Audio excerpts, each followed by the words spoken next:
Factor 4 Radio.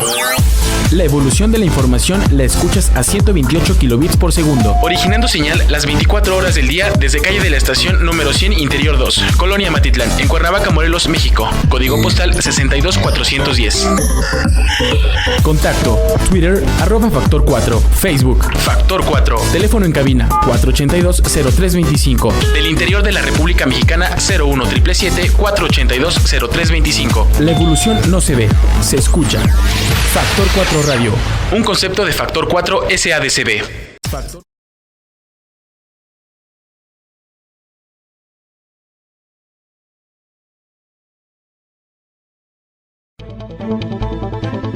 ¿Qué tal? Mi nombre es Carlos Morales y te invito a que a través de Factor 4 me sigas de lunes a viernes, 30 minutos diarios para analizar y opinar sobre los hombres de la política en Morelos, los que quieren ser candidatos, los que quieren ser funcionarios, los que quieren ser figuras públicas. Aquí los vas a conocer. ¿Qué tal? Buenos días. Tengan un excelente y maravilloso miércoles. ¿Ya vieron cómo amaneció? Riquísimo, hermoso el día para ponernos a trabajar desde temprano. Hoy le doy la bienvenida a Lorena Elizabeth Castillo, titular del Instituto de la Mujer en el Ayuntamiento de Cuernavaca. Y hoy vamos a hablar de un tema muy interesante. ¿Por qué? Porque la salud mental tenemos que estar bien atentos a los efectos negativos que se tienen en cuanto a la ansiedad, al estrés, a la depresión y aquellos peligrosos instintos de suicidio. Es necesario que alguien se enfoque en ello porque las mujeres están más expuestas a ese espacio negativo que los hombres. Los hombres decimos, no tengo empleo, o si tengo, mañana veo. Y una mujer no puede decir mañana veo. Una mujer dice, tengo 3 chamacos atrás de mí y tengo que ver cómo. Y sale a la batalla diaria, sale a trabajar, a buscar, a darle, pero cumple. Entonces, toda esa situación, de qué manera te permite a ti trabajar sobre la salud mental para que la ciudadanía en Cuernavaca en especial cuente con ayuda como la tuya. Sí, muy buenos días y lluviosos. Justo, Carlos, que ayer fue el 10 de octubre, es considerado el día para hacer conciencia y visibilizar este problema de salud mental, que es un problema de verdad muy grave. Pareciera silencioso, pero incluso no lo es, porque las manifestaciones son muy obvias y muy dolorosas. Y tú acertaste también al decir las etapas que pasan estos trastornos mentales, y la incidencia nos dice que las mujeres lo padecemos diagnosticado incluso en un 19% versus un hombre que es el 7%. Entonces vemos que sí debe tratarse con perspectiva de género. Cuestión cultural, cuestión social, que han hecho que las mujeres seamos por designación social autocuidadoras. Por lo tanto, nosotras no somos, no decimos, pues bueno, a ver qué sucede mañana, ¿no? Y con eso no quiero decir que un hombre no se preocupe, no, estoy diciendo el rol que tenemos ahora de autocuidadoras, de cuidadoras también, sobre todo, de nuestro núcleo familiar. Entonces, es por ello que es importantísimo que lo tratemos con esta perspectiva, y esto debe de ser desde los factores protectores. Por eso la promoción de la salud es fundamental. Yo no te podría decir lastimosamente, Carlos, que todos que vayan a terapia, y no porque no la necesitemos o no la necesite la gente, sino porque en México es un lujo. Entonces, o das de comer, o atiendes sus necesidades básicas, o pagas una psicóloga o un psicólogo. Y eso es lastimoso, porque yo creo que todos deberíamos de tener esta atención para evitar un trastorno mental que realmente tenga una trascendencia mayor. Entonces, hoy por hoy, los factores protectores son los que nos pueden ayudar. Esto es desde la activación física, hasta la alimentación tiene que ver. Entonces, nuestro día a día, porque tampoco es tan sencillo, Carlos, que yo te diga, Carlos, ya no estés triste, ya no te preocupes, gracias, no me imaginé que ya con eso sería, claro que no, es todo un proceso, y ese proceso nos va llevando tanto para que lo recuperemos o estemos bien, como al contrario. Tú lo dijiste clarísimo, vamos con una especie de preocupación, de depresión, de ansiedad, hasta llegar a una ideación suicida, hasta el suicidio. Aquí hay otro dato interesante, la ideación suicida ocurre más en las mujeres, y el suicidio en los hombres, porque son más letales. Pero la ideación suicida es un paso previo en donde pudiéramos pensar que es una agonía, incluso en donde las mujeres o las personas que están con esta ideación tienen una serie de sucesos dolorosos que afectan su día a día, tanto en lo físico como en lo mental. O sea, lo físico también responde a este tipo de situaciones mentales, en la productividad, en sus relaciones interpersonales, en sus estudios, en todo. Entonces, esta etapa de ideación suicida en donde estamos llegando muchos y muchas, es una de las etapas más dolorosas, porque además pareciera silenciosa e imperceptible, pero no lo es. Entonces, si bien es cierto que las mujeres somos menos letales cuando toman la lastimosa decisión de un suicidio, es cierto que también tenemos todavía una etapa previa mucho más de agonía. ¿Cómo ofrecerle ayuda a las mujeres que lo requieran? Se abren las puertas, tenemos la unidad de los chocolates, tenemos el Tenango, tenemos el ayuntamiento. ¿Cómo se detectan esas mujeres que requieren ayuda? Mira, Carlos, eso se hace obviamente un diagnóstico, porque también si lo tomamos a la ligera y decimos, pues vengan a hacer actividades, si no tienen una articulación, seguramente tendrán algún impacto. Yo creo que toda acción que te beneficie tanto en lo físico, obviamente puede impactar en lo mental con las redes de apoyo, pero debe de haber un diagnóstico previo de necesidades y también una identificación de estrategias. No puede ser tan sencillo. Entonces, en lo personal pertenezco soy integrante del grupo de investigación de salud mental y adicciones del Instituto Nacional de Salud Pública, cuya líder es Luz Miriam Reinales y Leonor Rivera, y lo digo porque son conocidas internacionalmente justamente en el trabajo de salud mental. Entonces, yo pertenezco a este grupo de investigación, ellas me apoyaron y lo primero que hice es hacer un diagnóstico de las mujeres usuarias que iban al instituto.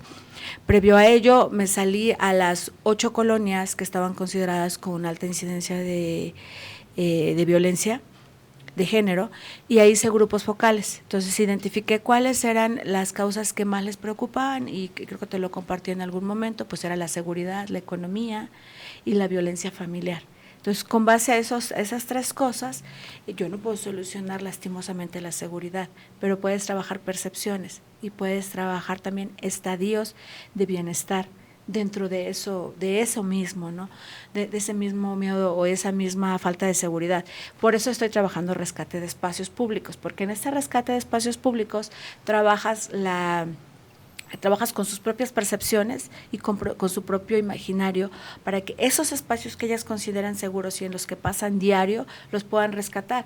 Por ejemplo, el arte, con unos murales, pero además con las banquetas limpias, además podado, además la presencia continua de la policía, con luminarias. Entonces, eso hace que las mujeres, en especial, y las niñas y las adolescentes tengan una sensación de seguridad, y eso altere menos esta situación de ansiedad, de depresión, de preocupación.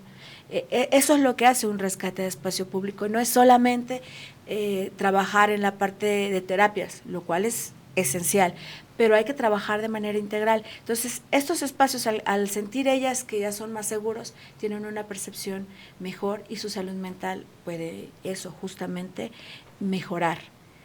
y ellas identifican sus espacios de estos 8 lugares. Luego viene la parte económica. En la parte económica trabajamos un programa articulado que se llama Fortalecimiento de la Autonomía Económica. Yo no voy a decir que ya con esto van a solucionar, pero con esto les apoya al menos al día a día. A lo mejor ese día no tenían para dar de comer, pero con eso que ya, ese insumo, ese día lo solucionaron, pero además tienen la autodeterminación de continuar para después elaborar estos productos que se les enseña y que se identifica con ellas mismas. Un ejemplo, por ejemplo, en septiembre trabajamos chiles en nogada, y bueno, me dirían, ¿y qué? Tiene todo un concepto, porque aparte de que son muy costosos, son de temporada, tienen identidad cultural, tienen apropiación social y algunas otras cosas. Entonces, si las mujeres los elaboran a un costo menor que el que se está ofreciendo de manera regular, es más posible que los vendan. Entonces, ellas así podían vender y tuvieron muchísimos pedidos. Entonces, así vamos mes con mes, que ellas vayan identificando como por marketing qué sí les va a funcionar y qué sí pueden vender, qué sí pueden comercializar y consumir. Y pues la última es la resiliencia. La resiliencia es la capacidad que tiene toda persona de adaptarse a situaciones adversas. Pero tu servidora, yo trabajo promoción de la salud, entonces incluí un término adicional que se llama resiliencia activa.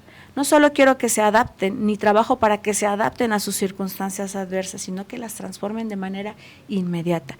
¿Cómo? Justamente con esta parte de autonomía económica, pero también con participación social y exigencia a sus autoridades para que tengan espacios seguros. Entonces, si tenemos esta triada virtuosa, con esta triada podemos trabajar y generar una mayor sensación de bienestar a las mujeres.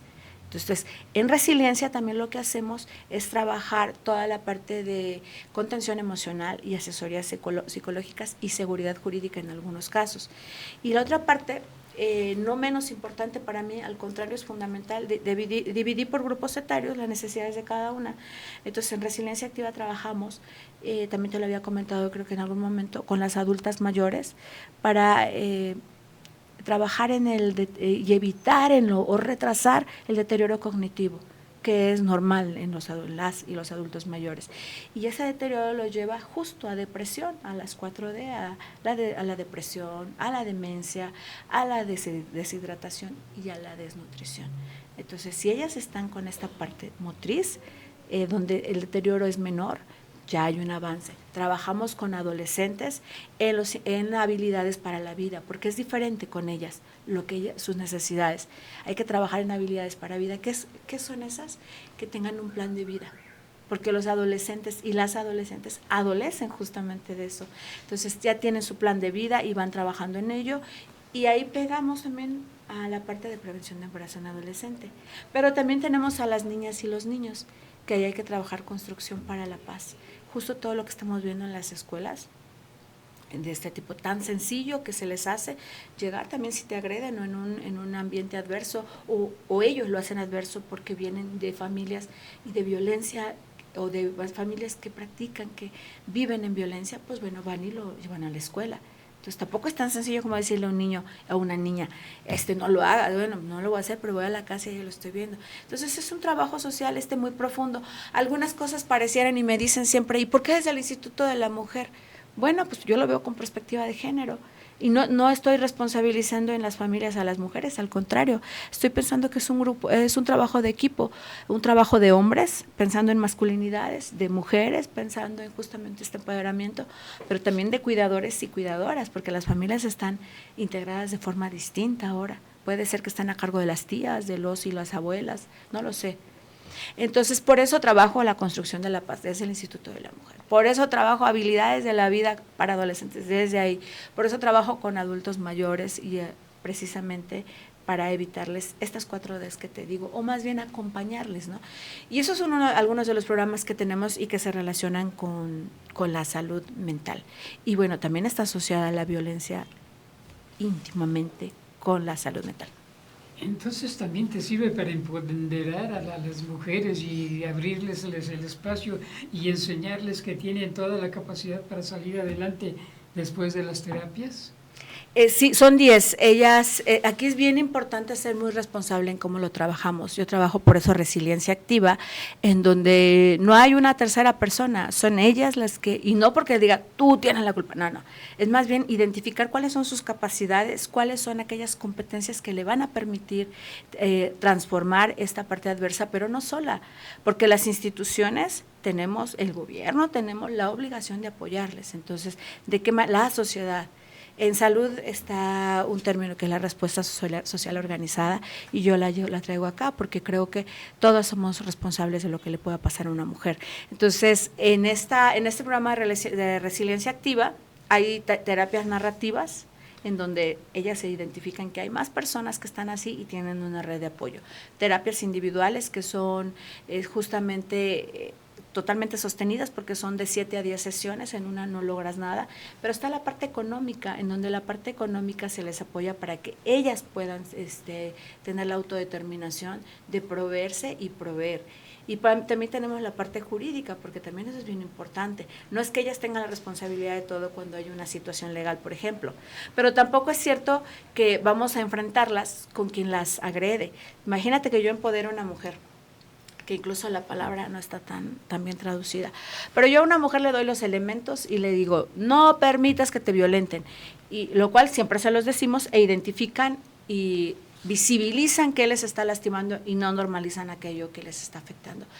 Pero yo debo de ser muy cuidadosa porque muchas de ellas vayan a regresar a casa donde está esa persona, y yo no le puedo decir llega y enfréntalo. Tengo que trabajar con ese individuo. Porque bueno, y digo hombre porque más del 90% de agresores, pues bueno, son hombres, ¿no? O personas que agreden son hombres. Entonces yo tengo que asegurarme de trabajar también con esa persona y de cómo va a llegar a ella con esa seguridad sin que sea peor, que llegue y lo enfrente y hasta le responde de una manera en donde yo la dejo expuesta. Esto también nos puede servir para empezar a formar las familias del futuro, porque la inseguridad, la situación actual no nos permite ver que verdaderamente haya unidad familiar. Hay muchas miles de familias que están como divididas, fracturadas, precisamente por un hombre que es adicto al alcohol o por una mujer que es floja. Es un ejemplo. ¿Qué podemos ofrecerle a las familias del futuro o a los ciudadanos del futuro previendo la salud mental, que también va a repercutir en los niños y en los jóvenes, de acuerdo a la mujer que ha sido violentada, a la mujer que es objeto de explotación? La salud mental no solamente es entre mujeres, sino que también contagia a los que están en su entorno. ¿Estoy equivocado? No, claro, somos un colectivo. Mira, también es importante saber que una persona violentada seguramente, más bien violenta seguramente fue violentada, ¿no? Y yo aquí haría un llamado, una reflexión, un análisis a todas aquellas personas políticas que justo están ahorita en campaña y que están tan interesados y interesadas en el bienestar de las personas. Hay algo que se llama determinantes sociales. Y los determinantes sociales, perdón por definirla con el mismo término, pero bueno, determinan cómo vives. Determinantes sociales hay estructurales y proximales. Por ejemplo, hay la vivienda, el empleo, la educación, la salud, y por el otro lado, las instituciones. Entonces, ¿yo cómo le voy a decir a una mujer que trate o que sea feliz o no sé, que se atienda si no tiene escolaridad, si tiene 4 niñas, si es madre soltera, si fue violada, si no tiene casa, si no tiene empleo, si no tiene acceso a la salud? El acceso a la salud es un derecho, sin embargo, no siempre lo ven como tal. y es complejo en algunas instituciones. Yo me he acercado a muchas y no he tenido una sola respuesta. Entonces, así como yo como institución, muchas mujeres manifiestan esta situación de accesibilidad a la salud. Entonces, yo creo que es fundamental también voltear a ver a las instituciones y voltear a ver estas circunstancias que te digo. Entonces, ahora estas personas políticas que están buscando justamente presidir los esfuerzos, elaborar las políticas públicas, pues deberían de pensarlo. Veamos realmente cómo estamos en educación, veamos qué tanto estamos generando para los empleos, o sea, qué tanto estamos dando acceso a la salud, qué tanto estamos realmente siendo igualitarios y equitativos. La discriminación, eso también tiene que ver con los determinantes sociales. No tratan igual a una persona de piel blanca que de piel morena. Y eso se va dando justamente por estos determinantes sociales también. Tiene que ver con la parte cultural y la discriminación que en las instituciones se da. Ese es un ejemplo. Entonces, si hoy por hoy están haciendo sus programas, pues que los hagan integrales. Si van a pensar que van a solucionar y que las familias del futuro, del presente, que ya está, más bien, con una plática que van a entrar a las escuelas y se van a tomar la foto, eso no funciona. O van a ir a barrer una barranca y van a decir ya, pues así aisladamente no. Si lo hacen de manera integral, sí. Y hay jornadas, hay espacios comunitarios en donde la gente participa, eso sí. Pero si lo hacen para irse a tomar una foto y entonces van a decirles a las mujeres, te vamos a enseñar a poner uñas y ya, con eso ya lo solucionaste. No, hay un proceso, porque ese oficio, esa actividad te puede ayudar. Entonces, creo que sus planes y programas y políticas deberían de estar enfocados a pensar en los determinantes sociales para que no tengamos familias fracturadas, para que no tengamos familias que dolorosamente no tienen ni para comer, que justamente haya adicciones. Un programa de adicciones serio. Y hay ejemplos. Yo te voy a dar un ejemplo internacional en el que tuve la oportunidad de trabajar en Medellín. Trabajamos fui una partecita ahí que estuve con una estudiante, estaba haciendo su tesis de doctorado y trabajamos en los espacios comunitarios en el rescate de las comunas que están en Medellín. Bueno, de ser espacios peligrosísimos, fueron espacios rescatados para la misma gente. Ahora la misma gente convirtió su teleférico en algo turístico, lo cuidan porque de ahí viven, cuidan todas estas comunas porque mucha gente, el turismo las visita y de ahí tienen los jóvenes, las y los jóvenes ahí tienen un espacio para pintar. Entonces, ese es un ejemplo de participación social. Y sí, los políticos iban y barrían con ellos y con ellas, pero llevaban todo un programa. Y yo creo que sí es válido totalmente que lo hagan, pero con un programa. Y hoy por hoy veo que muchos, afortunadamente hay honrosas excepciones, las cuales la verdad aplaudo, pero muchas personas no han entendido realmente qué es un plan de gobierno. Y vamos a tener estas familias de las que acabamos de hablar, y vamos a tener jóvenes en la calle dolorosamente delinquiendo, atentando contra su propia salud y por lo tanto atentando contra los demás. Bueno, con lo que hubiéramos empezado, vamos a retomarlo. Lorena Elizabeth, ¿qué preparación es la que tienes? ¿Doctorado, licenciatura, salud? No, muchos quieren saber qué. Carlos y querida audiencia, con muchísimo respeto les comparto y si les comparto mi formación es precisamente porque soy servidora pública y también es mi obligación, espero no se vea como una catarsis de ego.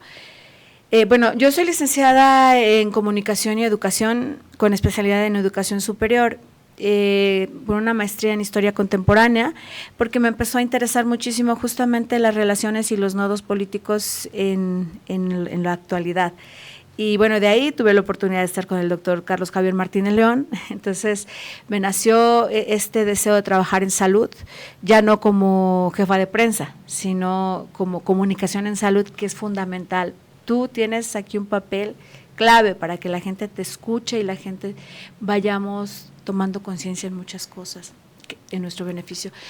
Posterior a esta maestría, entonces, como ya estaba en salud, hice la maestría en salud pública con área de concentración, así le llamamos, en el Instituto Nacional de Salud Pública, becada por CONACYT. Yo le comento esto porque estamos en la era de los posgrados, en donde todo el mundo tiene un posgrado, lo cual es muy valioso, solo hay que cuidar la calidad. y para que pues realmente podamos operar estos saberes. Tengo una especialidad en promoción de la salud, esta la hice en Cuba, y tengo otra especialidad en promoción de la salud que la hice en Burdeos, Francia, y otra en México. Quise comparar 3 lugares muy diferentes, que era, bueno, como Cuba, México y Francia, para ver cuáles eran las necesidades justamente en promoción de salud y tener con esto un panorama un poquito más amplio. Posterior hice el doctorado en Ciencias Políticas y Sociales, y actualmente estoy, bueno, ya nada más es trámite, el postdoctorado en Salud, con perspectiva de género. Ese lo estoy haciendo en la Universidad de los Andes, en Bogotá, en Colombia, y de aquí me siento también muy orgullosa porque trabajo con mujeres desplazadas por violencia, pero además creando la unidad de género justamente en espacios de Bogotá. La Universidad de los Andes es una de las más prestigiadas a nivel Latinoamérica, precisamente por la amplitud y la innovación que tienen en temas justamente como de derechos humanos y género, por eso decidí hacerla ahí. Y bueno, educación continua, algunos diplomados, pero la formación profesional que tengo es esta, y soy investigadora en ciencias médicas, profesora del Instituto Nacional de Salud Pública. Orgulloso de que hayas estado aquí conmigo otra vez, y orgulloso de que tienes todo un futuro por delante con esa preparación que tienes, que no tiene cualquiera y que se ve reflejada en el trabajo que estás haciendo en el Ayuntamiento de Cuernavaca. Yo te lo reconozco, te doy las gracias y queda abierta la invitación para otra vez que vengas aquí. Tú me dices de qué tema hablamos para que me prepare, porque estás muy duro.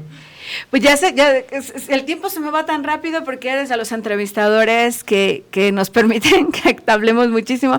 Pues a mí me gustaría pronto estar aquí contigo y con tu audiencia para darles cuentas de la alerta de violencia de género el 25 de noviembre, que es el día justamente que se visibiliza con mayor presencia o intensidad la no violencia contra las mujeres o la erradicación de esta, y me gustaría darle cuentas a tu público. Ya es compromiso. Compromiso. Perfecto. Muchas gracias por haber estado conmigo, Lore. Te agradezco. También le agradezco a todos ustedes. Esto fue Los Protagonistas de la Política en Morelos, hablando de salud mental. Tengan un excelente día, un maravilloso día, y nos vemos mañana, primero Dios. Gracias. Muchas gracias.